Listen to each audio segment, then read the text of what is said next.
Hello, Jai Hind everyone. Welcome to UC Academy, a one-stop solution for UPSC CAPF preparation. Today I welcome you all to weekly current affairs जो आपके last week में current affair रहे, हम उसके बारे में बात करेंगे. हम इसमें जो आपका इसरो ने लॉन्च करा GSAT-7 और उसके बारे में बात करेंगे. जो मॉडर्न टेक्नोलॉजीज और कंट्रीज कर रही हैं, जैसे चाइना ने न्यू एयरक्राफ्ट कैरियर अडॉप्ट करा, हमने नया शिप अडॉप्ट करा, और किस तरह की हमने एक्सरसाइजेस कंडक्ट करी, उनकी पीवाईक्यू में क्या रिलेवेंस है, किस तरह तुम्हारे और रिलेटेड क्वेश्चंस पूछे जा सकते हैं. जैसे तुमने देखा वंदे मातरम के 150 ईयर्स हुए, तो उससे रिलेटेड किस तरह के क्वेश्चन बन सकते हैं. तो हमने सब कुछ कवर करा है इनमें पीवाईक्यू से रिलेवेंस करके, ताकि तुम्हें एक कॉम्प्रिहेंसिव तैयारी करवाई जाए. उससे पहले एक चीज बता दूं, हमारी प्ले स्टोर के ऊपर हमारी एप्लीकेशन है यूसी एकेडमी, तुम लोग ये डाउनलोड कर सकते हो. इस एप्लीकेशन के ऊपर तुम्हें हमारे डेली करंट अफेयर्स मिलेंगे, तुम्हें पीवाईक्यू कंपाइलेशंस मिलेंगी, और तुम्हें स्टडी मटेरियल्स भी प्रोवाइड किया जाएगा. हमारा टेलीग्राम चैनल भी है यूसी एकेडमी CAPF, तुम ये भी सब्सक्राइब कर सकते हो. तुम्हें यहाँ पे हर मटेरियल प्रोवाइड किया जाएगा जो तुम्हारी परफॉर्मेंस और तुम्हारी प्रिपरेशन के लिए बहुत मददगार साबित होगा. हमारा इसके साथ में पेड कोर्स भी चल रहा है CAPF 2026 के लिए, ऑनलाइन फाउंडेशन कोर्स. इसमें तुम्हें क्या मिलेगा, तुम्हें 200 hours of online recorded lectures मिलेंगे, जो तुम्हारी प्रिपरेशन के लिए जो कोर सब्जेक्ट्स है, इकोनॉमी, पॉलिटी, उन सभी के लिए काफी मदद करेगा. ये हमारे पेपर 1 पेपर 2 दोनों को कवर करेगा. Test series for paper 1 paper 2 दोनों रहेंगे, ताकि जो तुम पढ़ रहे हो उसकी क्या रिलेवेंस है. साथ में स्पेशल फोकस रहेगा पेपर 2 आंसर राइटिंग, ये मैं ही कंडक्ट करूंगा, और मैं तुम्हें बताऊंगा कि किस तरह तुम एक अच्छा आंसर राइटिंग कर लिख सकते हो और तुम्हारे नंबर 95 प्लस आ सकते हैं. और साथ में मंथली करंट अफेयर भी आएगा, स्पेशल डिस्कशंस और सेशंस बाय ऑफिसर्स भी रहेंगे. सो ये एक बड़े नॉमिनल रुपीज में आपको अफोर्डेबल प्राइस में दिया जा रहा है. Please get subscribe to it और अपनी प्रिपरेशन को बूस्टअप करिए और नेक्स्ट ईयर एग्जाम क्लियर करिए आप. So let's get started to the weekly current affair. अभी रिसेंटली तुमने पढ़ा है कि इसरो ने GSAT-7R लॉन्च करा है. ये ऑल्सो नोन एज CMS-03 भी इसको कहा जाता है. अब इसके अंदर जो की फीचर्स हैं वो हम पढ़ते हैं कि किस तरह वो हमारे लिए रिलेवेंट हो जाता है करंट अफेयर के लिए. जैसे India's heaviest indigenously built 4400 kg, मतलब ये सबसे इंपॉर्टेंट बात रहेगी कि ये इंडियाज हैवीएस्ट इंडिजिनियस बिल्ट है, ना कि जो आपके PSLV है वो नहीं है, बल्कि ये है GSAT-7R. ओके, इसको ध्यान में रखेंगे. आगे बात होती है कि India launched using LVM-3 launch vehicle mark 3, जिसको एक बाहुबली नाम से भी बोला जाता है, to be placed in GTO. अब GTO क्या है? Geosynchronous transfer orbit. अब ये क्या है? ये तुम्हारा ऑर्बिट है अर्थ के सराउंडिंग, जो मैं अगली स्लाइड में तुम्हें बताऊंगा कि क्या है ये फिर बाद में जो अपना GTO है उससे चेंज होकर जियो स्टेशनरी ऑर्बिट के ऊपर आ जाएगा. तो इसी में यही बात करते हैं कि हमारे GTO और जियो स्टेशनरी की बात हो रही है. तो होता क्या है जियो स्टेशनरी और जियो सिंक्रोनस? देखिए दो चीजें हैं, geosynchronous orbit and geostationary orbit. Okay, geosynchronous तुम ये देख सकते हो यहाँ पे स्लाइड्स में. मैंने यहाँ पे तुम्हें दो चीजें दिख रही होंगी, एक तो तुम्हें ये रेड में दिख रहा है और एक तुम्हें ये ग्रीन में दिख रहा है. अब ठीक है, अब बात देखिए मैंने क्या लिखा है. जियो स्टेशनरी ऑर्बिट कौन से होते हैं?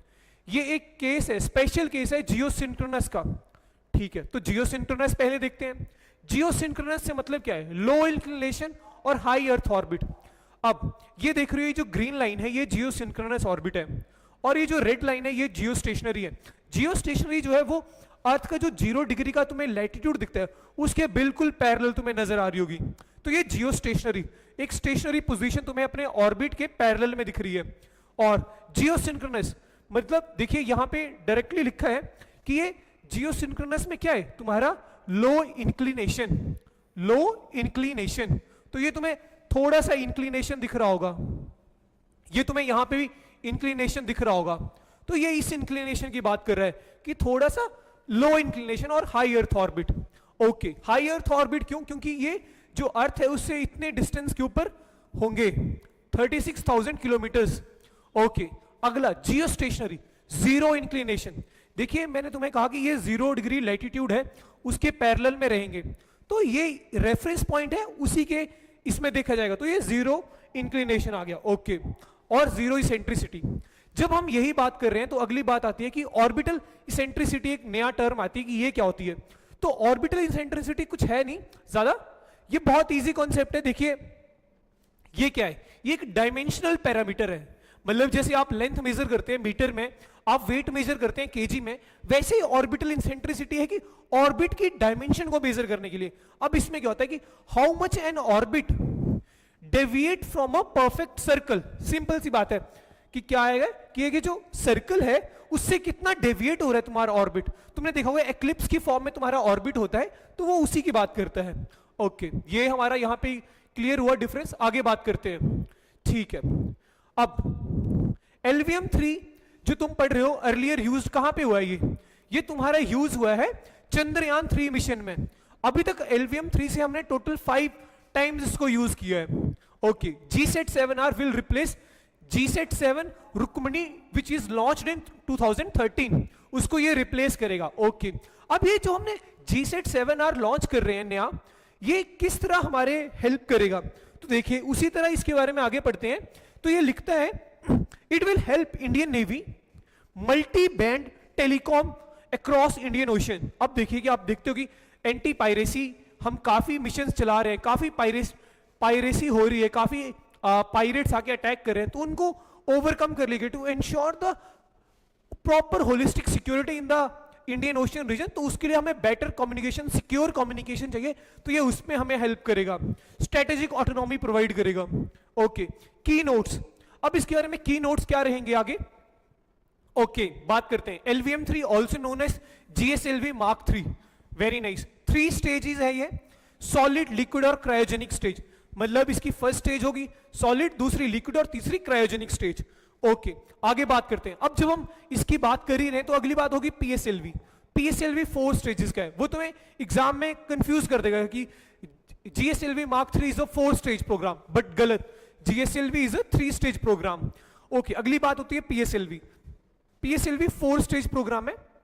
ये सॉलिड लिक्विड सॉलिड लिक्विड, ये तुम्हारे लिए इजी याद करने के लिए SL करके लिख दिया है। ओके, अभी हम टेक्नोलॉजी की बात कर ही रहे हैं, तो रिसेंटली टेक्नोलॉजी की बात हुई तो चाइना ने लॉन्च करा अपना न्यू एयरक्राफ्ट कैरियर जिसका नाम है फुजिनाम।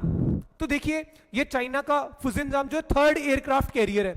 तो देखिए इसने ये इंडिजीनियसली बिल्ड करा है पूरी तरह, डिजाइन भी और बिल्ट भी। पहले क्या करता था कि ये रशिया से हेल्प लेता था अपने एयरक्राफ्ट बनाने के लिए, जैसे इसके जो पहले 2 हैं लियोनिंग और शादोंग, ये 2 हैं इसके एयरक्राफ्ट कैरियर। तो अब इसके पास 3 एयरक्राफ्ट कैरियर्स हो गए हैं। ओके, यूएस के पास कितने हैं? 11 एयरक्राफ्ट कैरियर्स हैं। वहीं बात इंडिया की आती है, तो इंडिया के पास जो है, इंडिया के पास 2 ऑपरेशनल एयरक्राफ्ट कैरियर्स हैं जिनके नाम है INS विक्रमादित्य और INS विक्रांत। ओके, अब बात शिप की हो रही है, तो अगली बात करते हैं कि इंडियन नेवी ने एक शिप है जो इंडक्ट करा है। ये देखिए another milestone, INS Ikshak, Indian navy 3rd indigenously design and build survey vessel. मतलब सर्वे करने के लिए वहां पे, तो वहां पे सिक्योर करने के लिए कि किस तरह की कंडीशंस है वहां पे, to ensure the proper security. हमारा एक सिक्योरिटी के लिए मिशन भी है, Sagar initiative, security and growth across the region in Indian ocean. अभी इसी को हमने प्रमोट करके क्या बना दिया है?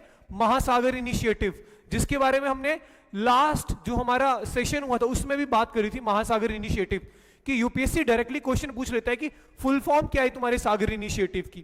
ओके, अब देखिए ये जो हमने सर्वे वेसल लॉन्च किया है इक्षक 3rd, इससे पहले हमने 2 और सर्वे वेसल्स निकाले हैं जिसमें है INS संध्यक और INS निर्देशक। ठीक है, और जो 4th है वो अंडर कंस्ट्रक्शन है। ठीक है, ध्यान रखेंगे इंडिया ने एक जो सर्वे वेसल 3rd सर्वे वेसल निकाला है उसका नाम क्या है? INS इक्षक। ये तुम्हारे FCAT CDS के लिए भी डायरेक्टली इंपॉर्टेंट हो जाएगा, 1 लाइनर आ जाएगा। ओके, ये हमने बात कर ली है। आगे टेक्नोलॉजी की बात करते हैं, तो हमने लास्ट उसमें पढ़ा था कि इंडिया रशिया से शिप खरीद रहा है, वो सिविलियन एयरक्राफ्ट। आगे बात आती है कि आज देखिए HCL inks 1 billion deal with general electric aerospace for 113 fighter jet engines. तो आप पढ़ सकते हो कि आपने पढ़ा भी है कि तेजस के लिए हम ये इंजन्स कर रहे हैं कि हम 113 जेट इंजन्स लेंगे तेजस से, तेजस के लिए, वो भी जनरल इलेक्ट्रिक से। Under the deal the delivery of 4 F404 general electric IN-20 engines will begin from 2027 and will complete bye 2032। ठीक है, ये बात रही। ओके, अब बात करते हैं आगे। मैंने बात करी है एक्सरसाइज की, मिलिट्री एक्सरसाइज। अब तुम्हें यह होना चाहिए कि मैंने ये मिलिट्री एक्सरसाइज क्यों लिखी है, क्या इसकी इंपॉर्टेंस है। तो मैं तुम्हें पहले PYQ दिखाता हूं। CAPF 2023 में ये PYQ आया, exercise Ajay warrior is a biennial training event between Indian army and which of the army, United kingdom. अभी ये रिसेंटली दोबारा शुरू हो गई है। ये तुमने पढ़ा होगा कि अजय वॉरियर दोबारा हो रही है, तो ये हम अगले जो वीकली आएगा उसमें मैं कवर करूंगा। तो देख रहे हो एक्सरसाइज का डायरेक्ट क्वेश्चन आता है। और किस तरह का क्वेश्चन, हमने वो शिप का पढ़ा कि किस तरह हमने थर्ड सर्वे वेसल इक्षक जो है इंडक्ट करा, उससे पहले दो और थे। ये देखो संदेशक और तुम्हारा संदेहक और निर्देशक, ये दो हमने पढ़े। तो इस तरह क्वेश्चन कब आया, देखो 2023 में। Which of the following Indian naval ships has recently concluded a 17,000 nautical miles trans ocean interconnected voyage. तो ये था INSV तारिणी। तो उसी तरह ये तुमसे इक्षक का क्वेश्चन भी पूछ सकता है जो हमने कवर करा। ओके, आगे बात करते हैं एक्सरसाइज त्रिशूल, ट्राई सर्विसेज है। ओके, इसके बारे में देखते हैं क्या है ये। इंडियन आर्मी सदर्न कमांड, ध्यान रखिएगा आपसे पूछ लेगा कि नदन कमांड ने करा पार्टिसिपेट, वेस्टर्न कमांड देगा या तो वो स्टेटमेंट 1 डाल देगा, तो उसमें ध्यान रखिएगा Indian army southern command is participating in tri services. ध्यान रखिएगा ट्राई सर्विसेज। आफ्टर ऑपरेशन सिंदूर हमने ट्राई सर्विसेज जो मिलिट्री एक्सरसाइजेज होते हैं उनके ऊपर ज्यादा तवज्जो दिया है, क्योंकि आज के डोमेन में मल्टी वॉरफेयर सिस्टम हो रहा है। आपका नॉट ओनली जो आपके लैंड के ऊपर ट्रूप्स हैं वो होंगे, बल्कि आपको नेवल सिक्योरिटी भी चाहिए, आपको एरोस्पेस सिक्योरिटी भी चाहिए, आपकी एयरफोर्स भी उतनी काम करे, नेवी भी उतनी काम करे, आपका साइबर सेल्स भी काम करें, आपकी जो लैंड पे ट्रूप्स हैं वो भी काम करें। तो उस तरह से एक्सरसाइज त्रिशूल की इंपॉर्टेंस बढ़ जाती है। Okay, validate full spectrum land sea air integration, ये वर्ड बहुत इंपॉर्टेंट है। Land air sea integration embodies the mantra JAI. अब ये तुमसे पूछ लेगा कि सदर्न कमांड ने ये जो एक्सरसाइज इंडक्ट करी इसके अंदर मंत्रा क्या था, तो जय मंत्रा था। अब जय मंत्रा का क्या मतलब है, तो जय का मतलब है jointness, Aatmanirbharta and innovation in action for exercise Trishul. ध्यान रखेंगे एक्सरसाइज त्रिशूल ट्राई सर्विसेज है। ओके, सदर्न कमांड ने रहा। और क्या चीजें और करिए, in Thar desert southern command formations are undertaking intense integrated manoeuvre through exercise Marujwala and Akhand Prahar. तो ये ध्यान रखेंगे, ये मैंने तुम्हारे लिए नोट पॉइंट भी बना दे हैं, एक्सरसाइज मरुज्वाला और एक्सरसाइज अखंड प्रहार, तो इसको ध्यान रखेंगे। और कहां हुई, सदर्न कमांड ने करवाई। सदर्न कमांड कहां है हमारी, पुणे में। कमांड्स के बारे में बात हम अगले इसमें करते हैं। ओके, देखिए अब देखिए मैं तुम्हें क्या बता रहा हूं, मैंने तुम्हें कमांड्स की बात करी कि ये सदर्न कमांड ने करवाया, तो एक बार हम कमांड्स का रिवीजन कर लेते हैं। Let us revise Indian army commands, Indian army, Indian navy, Indian air force. Okay, commands and headquarters of Indian armed forces. Western command कहां है, चंडी मंदिर में। ईस्टर्न कमांड कहां है, हमारे कोलकाता में। नदन कमांड कहां है, उधमपुर में। सदर्न कमांड कहां है, पुणे। अभी पुणे में क्या कंडक्ट हुआ, ट्राई सर्विसेज मिलिट्री एक्सरसाइज, जिसका नाम क्या था, एक्सरसाइज त्रिशूल। ओके, सेंट्रल कमांड कहां है, लखनऊ में। आर्मी ट्रेनिंग कमांड कहां है, शिमला में। सदर्न वेस्टर्न कमांड कहां है, जयपुर में। इसको याद करने का सिंपल तरीका एक ये भी है, in Indian army we have 6 operational commands, 1 training command. तो 1 ट्रेनिंग कमांड कहां है, शिमला में। वेरी नाइस, इसको याद रखेंगे इजीली। और बाकी कमांड्स हमने यहां पढ़ लिए। तो total 7 commands in Indian army. Okay, आगे बात करते हैं तो बात करते हैं इंडियन एयरफोर्स की। Indian air force commands and headquarters of Indian air force. Okay, तो बात करते हैं सदर्न कमांड कहां है, दिल्ली में। एक ध्यान रखेंगे, इंडियन एयरफोर्स में नदन कमांड नहीं है। इंडियन एयरफोर्स में नदन एयर कमांड नहीं है, जो वेस्टर्न एयर कमांड है वही उस एरिया को लुक आफ्टर करती है। ओके, सदर्न वेस्टर्न कमांड कहां है, गांधीनगर में। सेंट्रल एयर कमांड कहां है, आपके इलाहाबाद में। ईस्टर्न कमांड कहां है, शिलोंग में। सदर्न एयर कमांड कहां है, तिरुवनंतपुरम। ट्रेनिंग कमांड कहां है, बेंगलुरु। और मेंटेनेंस कमांड कहां है, नागपुर। तो देखिए ये मैंने तुम्हारे लिए और आसान कर दिया है कि इंडियन एयरफोर्स के अंदर 5 ऑपरेशनल कमांड्स हैं, और 5 ऑपरेशनल के बाद तुम्हारी एक मेंटेनेंस कमांड है और एक तुम्हारी ट्रेनिंग कमांड है। ट्रेनिंग कमांड कहां है, बेंगलोर में है। मेंटेनेंस कमांड कहां है, नागपुर में है। और ये 5 कमांड्स मैंने तुमको बता दी। और no northern command in Indian air force, ये ध्यान रखेंगे तुम कि इंडियन एयरफोर्स की कोई नदन कमांड नहीं है। वेरी नाइस, आगे बात करते हैं। अगर हमने ये बात कर ली तो हमें इंडियन नेवी की भी बात करते हैं। List of commands in Indian navy and their headquarters. Western naval command कहां है, मुंबई में है। ईस्टर्न नेवल कमांड कहां है, विशाखापट्टनम में। और सदर्न नेवल कमांड कहां है, कोची में। तो ये ध्यान रखेंगे, तुमसे ये कमांड से रिलेटेड पीवाईक्यू भी पूछ सकते हैं। जैसे तुमने देखा होगा सिविल सर्विसेज में, अब वो जैसे पूछ लेते कि 5th जनरेशन एयरक्राफ्ट कौन कौन सा है, उनमें से ऑप्शन दी थी राफेल, तेजस, सुखोई 30 और मिग 29। तो इस तरह की ऑप्शंस है, तो तुम्हें ध्यान रखना है इंटीग्रेशन में चल रहे हैं क्वेश्चंस। तो ऑपरेशन सिंदूर हमारी मिलिट्री और डिफेंस के ऊपर ज्यादा तवज्जो हो रहा है, तो ये कमांड्स भी आप लोग ध्यान रखेंगे। ओके, आगे बात करते हैं। आगे बात करते हैं बहुत इंपॉर्टेंट चीज। अब तुमने देखा है कि यूपीएससी में कोई भी इवेंट अगर 100 ईयर माइलस्टोन कंप्लीट करता है, तुम्हारे 150 ईयर्स करता है या 125 ईयर्स करता है, तो इसकी इंपॉर्टेंस और ज्यादा बढ़ जाती है। तो रिसेंटली वंदे मातरम जो हमारा नेशनल सॉन्ग है, उसने 150 ईयर कंप्लीट करे हैं। तो उसके बारे में हमें पढ़ना चाहिए कि वंदे मातरम से रिलेटेड किस तरह के क्वेश्चन हमारे इसके आपके सीएपीएफ में पूछ सकता है या सीडीएस में भी पूछ सकता है।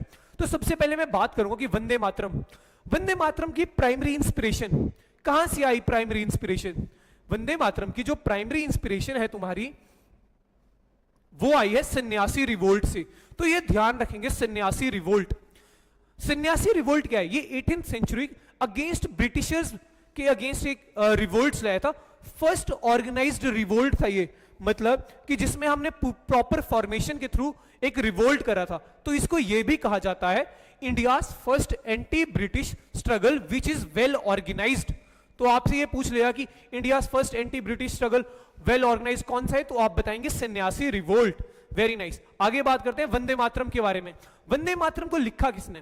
वंदे मातरम को लिखा बंकिम चंद्र चट्टोपाध्याय जी ने। और कब लिखा? 7 नवंबर 1875। ओके, और कहां इनको मेंशन करा? लिटरेरी जर्नल जो था बंग दर्शन, इसको याद रखेंगे, बंग दर्शन। इसके ऊपर डायरेक्टली तुम्हारा प्रीवियस ईयर क्वेश्चंस भी आए हुए हैं और आगे भी आ सकते हैं। और लेटर इसको इनके एक नोवेल है जिसमें इंक्लूड कर लिया गया, जिसका नाम था आनंद मैथ। तो याद रखेंगे, जो 1882 में पब्लिश हुआ। एक बार मैं तुम्हें रिवाइज करवा देता हूं। वंदे मातरम जो है बंकिम चंद्र चट्टोपाध्याय जी ने लिखा है 7 नवंबर 1875 में, जिसको भी 150 ईयर्स हुए हैं। और कौन से लिटरेरी जर्नल में था? बंग दर्शन। और लेटर इसको कौन से नोवेल में ऐड कर लिया गया? आनंद मैथ में, जो 1882 में पब्लिश हुआ। अब बंकिम चंद्र चट्टोपाध्याय जी ने और भी 3 तरह के नोवेल्स या लिटरेरी वर्क्स लिखे, जिसमें है दुर्गेश नंदिनी, कपल कुंदाला और देवी चंद्र गुप्तम। ये बहुत इंपॉर्टेंट, ये ऑलरेडी पूछ चुका है आपके सीडीएस और सीएपीएफ में, तो इसको ध्यान रखेंगे आप। ओके, और बात करते हैं। तो ये जो आपका सन्यासी रिवोल्ट है, उसके बारे में मैं एक चीज बताना आपको और चाहूंगा कि इसमें कौन कौन से मेजर लीडर्स थे। तो उसमें आते हैं मंजूब शाह, मूसा शाह, चिराग अली, भवानी पाठक और देवी चौधरानी। तो ये ध्यान रखेंगे आप, ठीक है। ओके, आगे बात करते हैं। जो हमारा नेशनल सॉन्ग है, जिसको मैंने तुम्हें बताया कि ये हमारे बंकिम चंद्र चट्टोपाध्याय जी ने लिखा है, उसके अलावा जब इसको एक बार लिटरेरी जर्नल में ऐड हो गया, तो 1896 में रविंद्रनाथ टैगोर ने इसको, जो इंडियन नेशनल कांग्रेस का कोलकाता सेशन था, उसमें इसको गाया गया था फर्स्ट टाइम। और फर्स्ट टाइम इसको पॉलिटिकल स्लोगन की तरह कहां यूज किया गया? Partition of Bengal. तो ये दोनों स्टेटमेंट्स आप याद रखेंगे, very important for the paper. कब? 7 अगस्त 1905 में। ओके, आगे बात करते हैं। 24 जनवरी 1950 को कॉन्स्टिट्यूशनल असेंबली ने इसको नेशनल सॉन्ग का दर्जा दिया। तो ये आपसे डायरेक्टली मैच द फॉलोइंग में आ सकता है, तो आप लोग ये ध्यान रखेंगे। अब मैं आपको ये बोल रहा हूं कि बुक्स वाला क्यों आपको इंपॉर्टेंट है। तो देखिए, 2023 में डायरेक्टली बुक का क्वेश्चन आया था कि which of the following pairs of the books and their authors is not correctly matched. जो इंडियन अनरेस्ट है वो एनी बेसेंट, ये गलत है, ठीक है। तो बाकी जो थे वो सही थे, वो हम बाकी भी रिवीजन कर लेते हैं एक बार। मैं तुम्हारी सहूलियत के लिए एक बार दिखा देता हूं। देखो, ये देखिए बंदी जीवन सचिंद्र नाथ सन्याल, बिल्कुल सही बात है। Philosophy of the bomb Bhagwati चरण बोहरा, बिल्कुल सही बात है। और देशर कथा सखाराम गणेश देवसर। तो ये तुम देख सकते हो कि किस तरह पीवाईक्यू तुम्हें हेल्प करते हैं प्रिपरेशन में। तो उसी तरह अब तुमसे ये पूछ लिया कि आनंद मैथ किसने बताया गया है, तो बंकिम चंद्र चट्टोपाध्याय जी, तुम डायरेक्टली करोगे। तो इसको हम अच्छे से पढ़ लेंगे, और बाकी यही लिखा हुआ है जो मैंने सारा कवर कर दिया है। ओके, आगे बात करते हैं। अभी रिसेंटली तुमने देखा होगा कि जो 13th women cricket world cup 2025 जो इंडिया में ऑर्गेनाइज हुआ और श्रीलंका में, उसको इंडिया ने जीत लिया। तो इसके बारे में की नोट्स के बारे में बताने से पहले मैं तुम्हें बता दूं क्यों इंपॉर्टेंट है। तो देखो, यूपीएससी सीएपीएफ 2023 में पीवाईक्यू आया कि 2 teams won the tournament 5 times each, Chennai Super Kings remained runner-up in the 5 edition of the tournament. 3 occasions the final was played abroad. तो देख रहे हो क्रिकेट की तरफ तवज्जो आ रहा है। और अभी सिविल सर्विसेज 2025 में भी स्पोर्ट्स के ऊपर क्वेश्चन आया, मैं तुम्हारे लिए इसको जूम कर दे रहा हूं तो तुम देख लोगे। ये था first kho kho world cup. देखिए जो फर्स्ट तरह की चीजें होती हैं और जो खो खो है उसका इंडिया में काफी रिलेवेंस है, तो उनके क्वेश्चंस आते हैं। क्वेश्चन क्या था, पहली statement, the event was held in Delhi, India, Indian men beat Nepal with a score. तो याद रखने की चीज क्या है कि यूपीएससी स्कोर के ऊपर भी तुमसे गैम्बल कर रहा है। The final to become the world champion in men's category, okay. Indian women beat Nepal with a score of 54-36 in the final to become the world champion. तो ये स्टैटिस्टिक्स मैंने लिखा है स्टैट्स, तो मतलब तुमसे वो स्टैटिस्टिक्स वाले क्वेश्चन भी पूछ रहे हैं, तो हम इसको उसी कॉम्प्रिहेंसिव तरीके से याद करेंगे जिससे वो तुम्हें पेपर में पूरी हेल्प करे, ओके। ये कौन सा एडिशन था, 13th एडिशन था। आगे बात करते हैं कि ये ऑर्गेनाइज कौन कौन सी कंट्रीज में, कौन कौन सी कंट्रीज होस्ट कंट्रीज थी, तो इंडिया और श्रीलंका इसकी होस्ट कंट्रीज थी। फाइनल किसके किसके बीच में हुआ, India versus South Africa, date क्या थी, 2 नवंबर, ध्यान रखेंगे। स्टेडियम कौन सा था, डीवाई पाटिल नवी मुंबई, बिल्कुल सही बात है। अब बात करते हैं कि वुमेन वर्ल्ड कप शुरू कब हुआ, तो ये 1973 में शुरू हुआ था पहली बार, और विनर था इंग्लैंड, तो ये ध्यान रखेंगे आप लोग, ओके।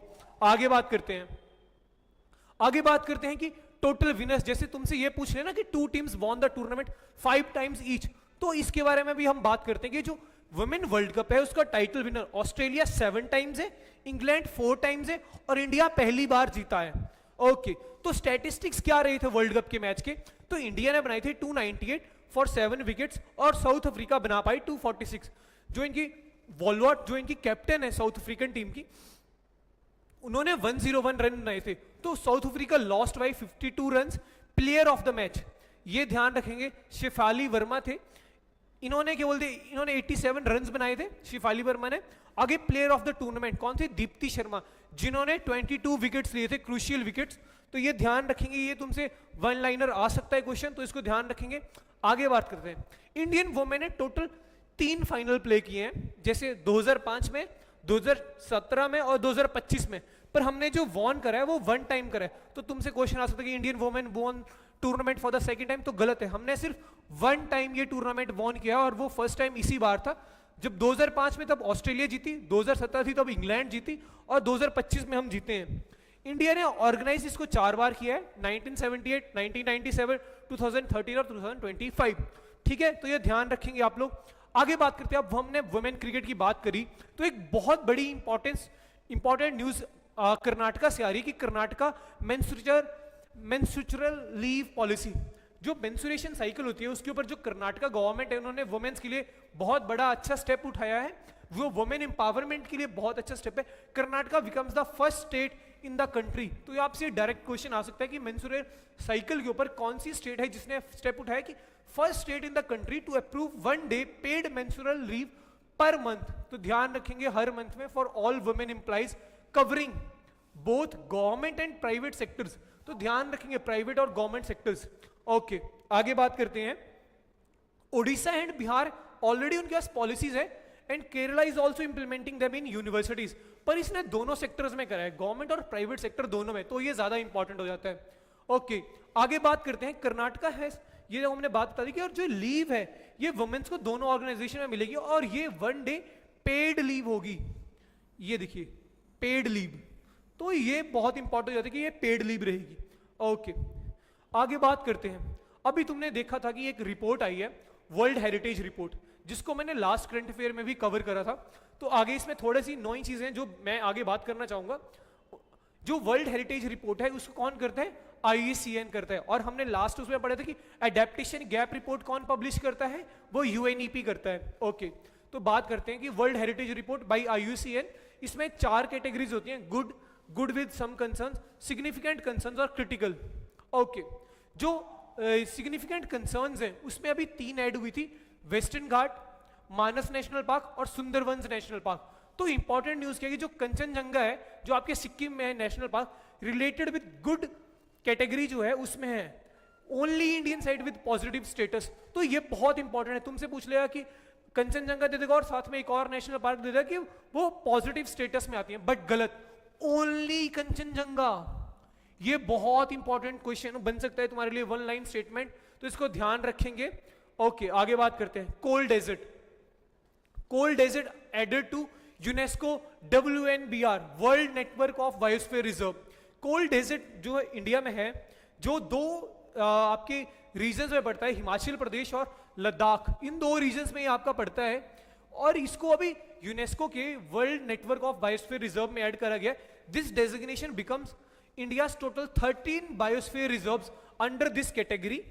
और जो एक साउथ ओमो एंड प्रिंसिपी है, सेंट्रल अफ्रीकन आइलैंड नेशन है, वो पहली स्टेट बनी है जिसका सारा area, entire territory designated at biosphere reserve. तो ये बहुत बहुत इंपॉर्टेंट लाइन तुम्हारे लिए हो सकती है, वन लाइन में स्टेटमेंट आ जाएगी तुम्हारे लिए एनवायरमेंट में, तो इसको ध्यान रखेंगे। क्या दो चीजें हमने पढ़ी हैं, मैं उनको रिपीट कर देता हूं। कोल्ड डेजर्ट जो है, जिसको यूनेस्को के world network of biosphere reserve में ऐड कर दिया गया है, और ये हमारा 13th ऐसा चीज बनेगी। और अगली चीज क्या है, साउथ ओमो एंड प्रिंसिपी का पूरा रीजन जो है, एंटायर टेरिटरी डेजिग्नेटेड है बायोस्फीयर रिजर्व। मतलब तुम मान रहे हो कोई ऐसा रीजन है जिसका पूरा एरिया ही उसमें ऐड कर दिया गया है, तो ये बहुत इंपॉर्टेंट चीज हो जाती है। ओके आगे बात करते हैं। अब हमने बायोस्फीयर रिजर्व की बात करी, तो इंडिया में टोटल बायोस्फीयर रिजर्व 18 है, 18 है, तो जिसमें से जो मैप प्रोग्राम है उनका, मैन एंड बायोस्फीयर रिजर्व जो यूनेस्को का है, उसमें 13 टोटल हो गए हैं। तो हमें क्या, ये हमें जो अब तुम्हें 18 के 18 बायोस्फीयर रिजर्व तो चलो याद होंगे, पर तुमसे रैंडमली पूछ रहे कि कौन से वो 13 हैं जो हैं, तो उससे अच्छा तरीका है कि तुम अदर 5 याद कर लो, जो 18 वाली जो 13 है उनमें नहीं आते, तुम्हारे लिए आसान हो जाएगा। तो मैंने करा है कि देखिए, जो 5 जो पार्ट नहीं है मैप प्रोग्राम का, ये जो मैप प्रोग्राम है यूनेस्को का, जो इसके 5 पार्ट नहीं है, उनके नाम है मानस, डिब्रू साइखोवा, दिहांग दिबांग, ग्रेट रन ऑफ कच्छ और शेषाचलम। तो ये ध्यान रखेंगे तुम सभी, ठीक है। ओके आगे बात करते हैं। अब आगे जो मैंने 13 है तुम्हारी, उनके लिए ट्रिक बनाई है, पर उससे पहले हम एक बार उनको मैप पे देख लेते हैं जो 13 है। देखिए, जो नया सबसे पहले कोल्ड डेजर्ट ऐड किया गया है वो यहाँ पे है, आपका नंदा देवी है, आपका कंचनजंगा है। मध्य प्रदेश में आपके दो हैं, पचमारी और पन्ना बायोस्फीयर रिजर्व। यहाँ पे वेस्ट बंगाल में आपका सुंदरवन आ जाएगा, मेघालय में आपका नौकरेक आ जाएगा, और ये जो अचानक मार अमरकंटक है, ये छत्तीसगढ़ और मध्य प्रदेश के बॉर्डर पर है। सिमलीपाल आ जाएगा, वो आपका उड़ीसा में है। ग्रेट निकोबार आपका अंडमान निकोबार में आ जाएगा। नीलगिरी है आपका अगस्त्य मलाई और गल्फ ऑफ मन्नार है। तो अब इसको याद करने का तरीका कि मैं कैसे याद करता है इसको, अगर मुझे ये याद करना होता कि हमारे 13 बायोस्फीयर रिजर्व्स हैं जो हमारे मैप प्रोग्राम के अंदर आते हैं। देखिए, सबसे पहले हिमालयन स्टेट्स में, सबसे पहले हिमालयन स्टेट्स में 3 कौन से हैं, जो हिमाचल प्रदेश और लद्दाख में है, एक आपके उत्तराखंड में है और एक आपका सिक्किम में है। तो हिमाचल प्रदेश और लद्दाख में कौन सा है आपका कोल्ड बायोस्फीयर रिजर्व, ठीक है। उत्तराखंड में कौन सा है, नंदा देवी। कंचनजंगा आपका ये आ गया हिमालयन स्टेट। तो आपकी ये 3 कवर हो गए, वेरी नाइस। अब मध्य प्रदेश, मध्य प्रदेश में मैंने तुम्हें 2 बताए, पन्ना, पचमारी और अचानक मार अमरकंटक। इसमें छत्तीसगढ़ भी आता है तुम्हारा साथ में, ठीक है। तो यहां से आपका मध्य प्रदेश याद हो गया। साउथ में, साउथ में आपके 2 आएंगे, नीलगिरी और अगस्त्य मिलाई, ठीक है। और अंडमान निकोबार में तुम्हारा वो ग्रेट निकोबार बायोस्फीयर रिजर्व आ जाएगा, ठीक है। अब ईस्टर्न बॉर्डर में जो आपका ये है, ओडिशा में सिमलीपाल, वेस्ट बंगाल में आपका सुंदरबंस, मेघालय में आपका नौकरिक। तो ये 5 ये जो मैंने आपको 5 बताई, इनसे आपके वो 13 के 13 पूरे इजीली याद हो जाएंगे। और ये 5 अलग है, मानस, डिब्रू साइखोवा, दिहांग दिबांग, ग्रेट रन ऑफ कच्छ और शेषाचलम। वेरी गुड, आगे बात करते हैं। अभी हम बायोस्फीयर रिजर्व की बात कर ही रहे हैं, तो वाइल्ड लाइफ की बात करते हैं कि वाइल्ड लाइफ बोर्ड ने क्लियर किया है कि 12 की डिफेंस प्रोजेक्ट्स इन लद्दाख। तो ये बात आती है कि जो बायोस्फीयर, जो हमारे वाइल्ड लाइफ बोर्ड है, उसने अभी बोला है कि हम डिफेंस प्रोजेक्ट्स को आगे रखने के लिए, टू इंश्योर हमारी बेटर सिक्योरिटी, हम डिफेंस प्रोजेक्ट्स आगे लद्दाख में बनाएंगे। तो उससे रिलेटेड 3 बॉडीज आपके न्यूज में आती हैं, national board for wild life, wild life trust of India और ये बॉम्बे नेचुरल हिस्ट्री सोसाइटी। तो इनके बारे में हम एक एक लाइन पढ़ लेंगे जो आपके पेपर के लिए इंपॉर्टेंट हो सकती है। कि जो national board for wild life है वो आपका स्टेचुटरी बॉडी है। देखिए ध्यान रखिएगा, स्टेचुटरी बॉडी है, कॉन्स्टिट्यूशनल बॉडी नहीं है, और ये वाइल्ड लाइफ प्रोटेक्शन एक्ट 1972 के अंडर आती है। तो ये बहुत इंपॉर्टेंट याद रखेंगे। और इसका चेयरपर्सन कौन होता है, प्राइम मिनिस्टर खुद इसका चेयरपर्सन होता है। कोई मिनिस्टर अगर एनवायरमेंटल मिनिस्टर लिखोगे तो वो मत मानिएगा, प्राइम मिनिस्टर इसके डायरेक्ट चेयरपर्सन होते हैं। और एपेक्स बॉडी होती है, सबसे बड़ी बॉडी होती है to review all wildlife related matters, ध्यान रखेंगे। आगे आगे wildlife trust of India, ये क्या है? एनजीओ है, तो ये गवर्नमेंट बॉडी नहीं है, ध्यान रखेंगे। और बॉम्बे नेचुरल हिस्ट्री सोसाइटी, ये एक एनजीओ है जो स्ट्राइव करते हैं कंजर्व करने के लिए नेचर को। तो इसमें एक्शन बेस्ड बात होती है कि रिसर्च के ऊपर बात करेंगे, एजुकेशन के ऊपर बात करेंगे और अवेयरनेस कैंप्स की बात करेंगे। Very nice. तो आगे बात करते हैं कि अभी देखिए हमने वाइल्ड लाइफ की बात करी, तो अब तुम देख सकते हो कि जो छत्तीसगढ़ रीजन है काफी फॉरेस्ट रीजन है, तो उसके ऊपर आगे बात करते हैं कि 25 years of Chhattisgarh, PM Modi to inaugurate ₹324 crore assembly building in Chhattisgarh. Okay, तो छत्तीसगढ़ के 25 ईयर्स हुए, जैसे हमने पीछे पढ़ा कि वंदे मातरम के 150 ईयर्स हुए, वो इंपॉर्टेंट हो जाता है, तो उसी तरह छत्तीसगढ़ भी इंपॉर्टेंट हो जाता है। तो ये 1 नवंबर 2000 को फॉर्म हुआ। Chhattisgarh began its journey as India's 26th state, ये याद रखना है, and with its legislative assembly session held on December 14। तो ये इतना नहीं है, बट ये याद रखना, ये 26th स्टेट थी, 1 नवंबर 2000 को बना, और ये मध्य प्रदेश से अलग होकर बना था छत्तीसगढ़। ठीक है, ओके। तो ये 9th लार्जेस्ट एरिया है, दोनों ट्रॉपिक ऑफ कैंसर और इंडियन स्टैंडर्ड टाइम की लाइन जो 82.5 डिग्री ईस्ट से जाती है वो इससे पास करती है। ये बहुत इंपॉर्टेंट पॉइंट है, इसको ध्यान रखेंगे आप सभी, ये आपकी लाइन बन सकती है। और अंडर 5th शेड्यूल आता है, 5th शेड्यूल के अंदर तुम्हारी 10 स्टेट्स आती हैं। अब वो 10 स्टेट्स क्या हैं, तो उनको ध्यान रखते हैं। देखिए ओडिशा आती है तुम्हारी, आंध्रा आ जाएगी, तेलंगाना, तो इन दोनों को तुम साथ में याद कर लो। ठीक है, अब छत्तीसगढ़, झारखंड, ओडिशा सब एक साथ होता है, ये भी ध्यान रखेंगे। मध्य प्रदेश से छत्तीसगढ़ बना, वो भी आएगा। मध्य प्रदेश के साथ महाराष्ट्र है, वो भी आ जाएगा। हिमाचल प्रदेश, राजस्थान और गुजरात, तो ये ध्यान रखेंगे। इस तरह आपको ये कवर हो जाएगा। अगर हमने 5th शेड्यूल की बात करी है, तो हम 6th शेड्यूल की बात भी करते हैं। तो 6th शेड्यूल में क्या आता है? 6th शेड्यूल में तुम्हारी 4 स्टेट्स आती हैं।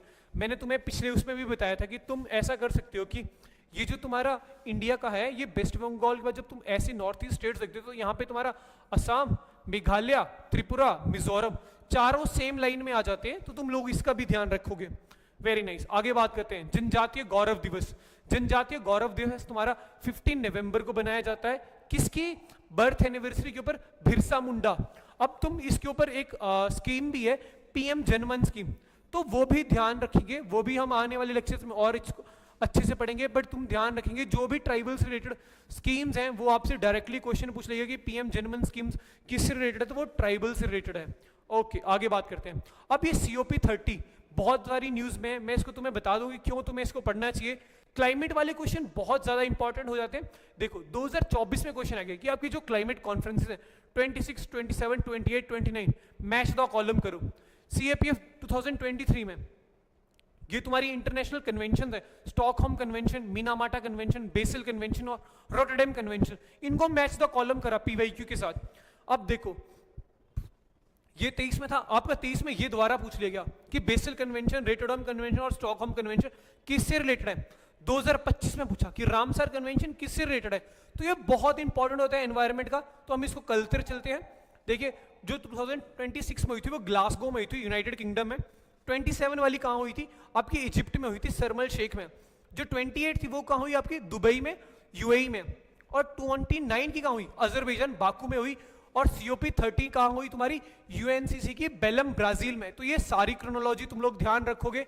एक बार मैं तुम्हें जूम करके भी दिखा देता हूं, तो ध्यान रखेंगे। आगे बात करते हैं। CAPF 2023 में स्टॉकहोम कन्वेंशन किससे रिलेटेड है? ये परसिस्टेंट ऑर्गेनिक पॉल्यूटेंट से रिलेटेड है। मीनामाटा, M है binding instrument on mercury, M for Minamata, M for mercury. Okay, आगे बात करते हैं बेसिल कन्वेंशन। बेसिल कन्वेंशन कहां बात होती है? Transboundary movement of hazardous waste and their disposals. Okay, Rotterdam convention hazardous chemical, ये ध्यान रखेंगे। ये वेस्ट की बात करते हैं, chemicals and pesticides in international trade. तो ये तुम PYQ से ही तैयारी कर सकते हो। मैं भी ऐसे ही करता था कि जो UPSC के PYQs हैं वो सबसे बड़े क्रेडिबल रिसोर्स है, उन्हीं को पढ़िए, उनसे तुम्हारा हो जाएगा इजीली। ओके, आगे बात आती है कि बेसिल कन्वेंशन, रोटरडैम कन्वेंशन और स्टॉकहोम कन्वेंशन किससे रिलेटेड है? तो ये मैनेजमेंट ऑफ पॉल्यूटेंट से रिलेटेड है। ओके, 2025 में क्वेश्चन है, the Ramsar convention is an inter governmental treaty which provides the framework for national action and international cooperation for the conservation of wetland. Very nice. तो अभी ये wetland की बात हो ही रही है, तो रामसर साइट्स जो है रिसेंटली नई रामसर साइट्स डिक्लेयर कर दी है गवर्नमेंट ने। रामसर साइट्स जो है 1971 कन्वेंशन, जो रामसर एक जगह है ईरान में, उससे आई है। 92nd जो आपकी रामसर साइट थी वो कौन थी? गोकुल जलाशय। 93rd कौन सी है? उदयपुर झील। और 94th कौन सी है? गोगा बील लेक। तो ये चारों की चारों बिहार है। अगर बिहार की बात करें तो बिहार में टोटल कितनी है? हमारे पास टोटल 6 हैं। तो ये हमने 3 तो ये पढ़ ली, बाकी 3 कौन सी है? कंवर लेक या काबर ताल, ये नागी बर्ड सेंचुरी है, और नकटी लेक। तो ये तीनों तुम लोग ध्यान रखेंगे। आगे बात करते हैं। अब देखिए, हमने क्रिकेट वुमेन वर्ल्ड कप की बात तो कर ली। अब देखिए आगे बात आती है चेस वर्ल्ड कप। हमारे इसमें चेस वर्ल्ड कप हो रहा है इंडिया में ऑर्गेनाइज। 11th एडिशन है चेस वर्ल्ड कप का। कहां हो रहा है? गोवा में। कौन सी डेट से रिलेटेड हो रहा है? 31 अक्टूबर से लेकर 27 नवंबर तक का हो रहा है। ओके, ट्रॉफी का नाम किसके ऊपर है? विश्वनाथ आनंद के ऊपर है, जो हमारे फर्स्ट ग्रैंड मास्टर थे, उनके नाम पे हो रहा है। आगे स्पोर्ट्स की थोड़ी बात करते हैं तो प्रो कबड्डी लीग 2025 की बात हो रही है। जो भी मैंने तुम्हें दिखाया कि यूपीएससी किस तरह क्वेश्चंस तुम्हारे पूछ लेता है, खो खो वर्ल्ड के ऊपर भी पूछ लिया, तुम्हारे क्रिकेट के ऊपर पूछ लिया, तो इन टूर्नामेंट्स के जो हमारे लोकल टूर्नामेंट्स है उसके ऊपर वो ज्यादा तवज्जो देता है। तुम्हारे सीडीएस में भी ये क्वेश्चन आ सकता है, तुम्हारे एफकेट में भी आ सकता है, जो भी फरवरी में होगा। ओके, 12th सीजन का विनर कौन है? दबंग दिल्ली विनर है। किसको हराया इन्होंने? पुनेरी पल्टन को। स्कोर क्या था? 31-28, ध्यान रखेंगे। ओके, मोस्ट सक्सेसफुल कौन है? Patna pirates, 3 times. ये दबंग दिल्ली पहली बार जीती है, ध्यान रखेंगे। ओके, अभी आगे जो न्यूज आती है, ट्रंप ने, अभी तुम देखोगे कि न्यूक्लियर जो उनके न्यूक्लियर वेपन्स है उनकी टेस्ट करने की बात शुरू करी है। तो ट्रंप की वजह से यूएस काफी न्यूज में रह रहे। तो recently Trump hints as India visit next year Quad summit has to wait. मतलब सिंपल क्वेश्चन है कि जो Quad confirm, the first confirmation of the Quad leader summit which was to be hosted by India in 2026। तो ठीक है कि तुमसे question आ जाएगा क्वाड की 2026 की समिट कहां होने वाली है? इंडिया में। ओके, तो क्वाड के 4 मेंबर्स हैं। कौन कौन मेंबर है? USA, India, Japan, Australia. उसी तरह क्वाड की तरह एक और है इंडो पैसिफिक रीजन में जो आपके मैरीटाइम सिक्योरिटी, उसी के लिए यूएस ने एक और बनाया, वो है स्क्वाड। तो स्क्वाड में कौन कौन मेंबर है? ये सेम होंगे, यूएस, जापान, ऑस्ट्रेलिया सेम है। चेंज कौन है? इधर इंडिया, इधर फिलीपींस। तो ये ध्यान रखेंगे इस चीज का आप लोग बहुत। ओके, आगे बात करते हैं। अब यूएस की बात करें, मैंने तुम्हें बताया कि ऑर्गेनाइजेशंस क्यों इंपॉर्टेंट होती है। मैंने लास्ट करंट अफेयर वीडियो में भी तुम्हें बात करी थी, और इस वीडियो में भी तुम देख सकते हो कि US to boycott G20 in South Africa, Trump says. अब G20 समिट तुम्हारी न्यूज में आ गया कि ट्रंप ने बोला कि हम जो साउथ अफ्रीका में G20 समिट हो रहे हैं उसमें हम नहीं पार्टिसिपेट करेंगे। तो किस तरह के क्वेश्चन यूपीएससी ने पहले पूछे हैं?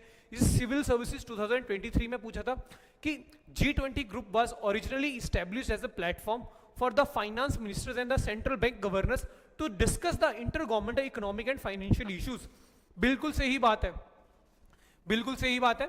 Digital public infrastructure is one of India's G20 priorities. जब इंडिया ने 2023 में G20 की समिट को होस्ट किया था, प्रेसिडेंट था उसी टाइम पे वसुधैव कुटुंबकम, हमने अपना वो थीम रखी थी। तो ये दोनों स्टेटमेंट सही है। तुमसे आने वाले उसमें पूछ सकते हैं, तो डायरेक्टली ध्यान रखना कि ये इनिशियली क्या था? ओरिजिनली, ये याद रखना, ओरिजिनली G20 ग्रुप बना क्यों था? प्लेटफॉर्म था ये किस चीज के लिए? फाइनेंस मिनिस्टर, ठीक है, और सेंट्रल बैंक गवर्नर्स, बस। तो ये आपस में आएंगे, डिस्कस करेंगे इकोनॉमिक और फाइनेंशियल इश्यूज, ठीक है। ध्यान समझे तुम लोग कि मैं क्या कह रहा हूं कि ये क्या है? फाइनेंस मिनिस्टर, ये देखिए फाइनेंस मिनिस्टर और गवर्नर किसके? बैंक के। तो ये दोनों आपस में आएंगे और डिस्कस करेंगे। इनिशियली G20 ग्रुपिंग इसी के लिए बनाई गई थी, ध्यान रखेंगे आप लोग। ओके, आगे बात करते हैं। आगे देखिए G20 का क्वेश्चन किस तरह पूछा गया। ये CAPF 2024 में पूछा गया कि all G7 countries are member of G20। तो अभी G7 कंट्रीज मेंबर हैं या नहीं है वो तो हम आगे डिस्कस करेंगे G20 के, जब मैं तुम्हें नाम बताऊंगा। पर G7 कंट्रीज कौन थी? मैंने तुम्हें इसकी एक निमोनिक बताई थी कि जूस GF। तो ये तुम लोग ध्यान रखोगे, Japan, US, Italy, Canada, England, Germany and France. तो ये सारी मेंबर्स हैं, तो ये स्टेटमेंट बिल्कुल सही हो जाती है। अब BRICS countries are member of G20, तो अब ये स्टेटमेंट थोड़ी गलत हो जाती है क्योंकि अब ब्रिक्स के मेंबर बढ़ गए हैं, पर उस टाइम पे नहीं बढ़े थे, तो उस टाइम के अकॉर्डिंग सही थी। Okay, all ASEAN countries, no, गलत। अभी तुम्हें मैंने लास्ट करंट अफेयर में बताया कि आसियान में एक नया मेंबर ऐड हो गया 11th मेंबर, तो तुम मुझे कमेंट करके बताओ कि 11th मेंबर कौन ऐड हुआ है। ओके, कि all permanent members of security councils are member of G20, बिल्कुल सही बात है। तो उस टाइम के अकॉर्डिंग ये क्वेश्चन आपका 1 और 4 आपकी स्टेटमेंट सही हो जाएगी। अब G20 के बारे में हमने ये तो पढ़ लिया कि ये फाइनेंस मिनिस्टर और बैंक ऑफ गवर्नर्स आके डिस्कस करते थे। तो आगे क्या है, ये 1999 में फॉर्म हुआ आफ्टर 1997 और 98 फाइनेंशियल क्राइसिस। फाइनेंशियल क्राइसिस आएंगे तो भाई तुम्हारे फाइनेंस मिनिस्टर और बैंक गवर्नर ही तो आएंगे डिस्कस करने के लिए, ठीक है। 2009 में क्या हुआ, declared as forum for international economic cooperation. Okay, very nice. आगे बात करते हैं, अब हम मेंबर्स की बात करते हैं कि इसके मेंबर्स कौन है। देखिए इसके 19 कंट्रीज मेंबर हैं और 2 ग्रुपिंग इसकी मेंबर हैं। 2 ग्रुपिंग कौन कौन सी हैं, यूरोपियन यूनियन और अफ्रीकन यूनियन। अफ्रीकन यूनियन कब हुई, जब इंडिया ने अपना G20 होस्ट करा था, तब इंडिया ने क्या बोलते इसको ऐड करा था। तो आप याद रखिए अफ्रीकन यूनियन तब मेंबर ऐड होता है जब इंडिया ने G20 को होस्ट किया था। ओके, अब बात करते हैं इसके मेंबर्स। मेंबर्स कौन कौन से हैं, G7 हमने पढ़ लिया, ब्रिक्स हमें पता है, Brazil, Russia, India, China and south Africa, और बाकी 7 मेंबर्स कौन है। अब देखिए ध्यान रखिएगा, यूएसए है, यूएसए के पास मैक्सिको, अब ब्राजील है साउथ अमेरिका में तो वहां अर्जेंटीना, अब जो आपका मिडल ईस्ट वाला रीजन आता है वहां पे टर्की और सऊदी अरेबिया ध्यान रखेंगे। अब आप ये चाइना के पास जो जापान वाला बॉर्डर है जहां पे जूस जीएफ, वहां पे साउथ कोरिया आ जाएगा, इंडोनेशिया आ जाएगा और ऑस्ट्रेलिया आ जाएगा। ऑस्ट्रेलिया आपके 2 की प्लेटफॉर्म्स का मेंबर भी है। तो ऑस्ट्रेलिया किन 2 की प्लेटफॉर्म का मेंबर है, आपके ये क्वेड का भी मेंबर है और आपके ये स्क्वाड का भी मेंबर है। अब अगर इन दोनों की बात होगी तो एक 5i अलायंस होती है। एक और चीज है जो आप लोग पढ़ लेना, मैं एक बार नाम लिख देता हूं, 5i अलायंस। ये क्या है, ये एक सिक्योरिटी के लिए नेटवर्क है जिसमें आपके यूएस, मैं चलो नाम लिखता हूं, यूएस है आपका, कनाडा है आपका, इसमें आपका इसका ऑस्ट्रेलिया भी है, आपका इसमें न्यूजीलैंड भी है और यूके भी है। तो ये 5 की अलायंस, 5i अलायंस है ये, तो ये ध्यान रखेंगे आप लोग, बहुत इंपॉर्टेंट है ये, ठीक है। ऑस्ट्रेलियन का मेंबर है, तो एक बार मैं सारा बनाऊंगा तो आप वहां पे डिस्कस कर लेंगे एक साथ ये। ओके, आगे बात करते हैं, ठीक है, आगे बात करते हैं। G20 में एक और चीज होती है, वो होती है ट्रॉयका। ट्रॉयका क्या होता है कि इसमें जो होस्ट कंट्रीज होती हैं वो 3 होती है। इसमें पास्ट वाली कंट्री जिसने होस्ट किया था, प्रेजेंट वाली और फ्यूचर वाली। तो देखिए लास्ट टाइम होस्ट किसने करा, ब्राजील ने। प्रेजेंट में कौन होस्ट कर रहा है, साउथ अफ्रीका। फ्यूचर में कौन कर रहा है, यूएसए। ध्यान रखेंगे। और इसी तरह हमारा करंट अफेयर आज का फिनिश होता है। थैंक यू मेरे साथ बने रहने के लिए। और तुम लोग देख सकते हो कि किस तरह मैं तुम्हें पीवाईक्यू में जो क्वेश्चंस आए हैं उसी तरह पढ़ा रहा हूं, ताकि जो तुम्हारी प्रेपरेशन है वो पूरी स्ट्रीमलाइन रहे और हम एक फोकस तैयारी कर पाए। तो इसी तरह तुम हमारे साथ बने रहो, हमारी ऐप इंस्टॉल करो, हमारा टेलीग्राम चैनल फॉलो करो, और जो भी डाउट हो तुम हमें कमेंट में करो, हम तुम्हारा डाउट रिजॉल्व करेंगे। थैंक यू एंड जय हिंद।